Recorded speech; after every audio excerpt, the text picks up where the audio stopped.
lucha de ustedes que bien sé de hace tiempo. Usted también fue director general. Ahora, no olvidemos que instalar una facultad no es lo mismo que crearla.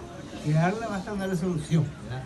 O instalar implica que tienen que tener las autoridades según nuestro estatuto. Entonces eso es lo que el Consejo Superior hoy instala una comisión para que realice esa parte. El instituto funcionaría totalmente normal, o sea, esa comisión no va a tener injerencia ni en el aspecto administrativo ni académico, pero funcionará la comisión a fin de, repito, instalar la facultad. La facultad ya está creada, hay que instalarla.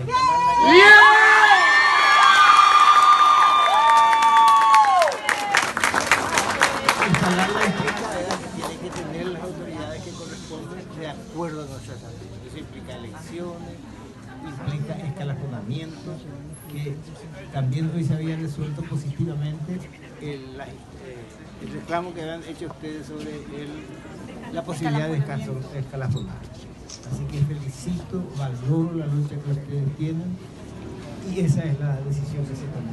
Les deseo el mayor de los éxitos, que en la brevedad podamos tener una facultad ya instalada, ¿verdad? Y para eso la ayuda de ustedes va a ser fundamental. Sí, va a ser. Muchas gracias, que Dios les bendiga. Gracias.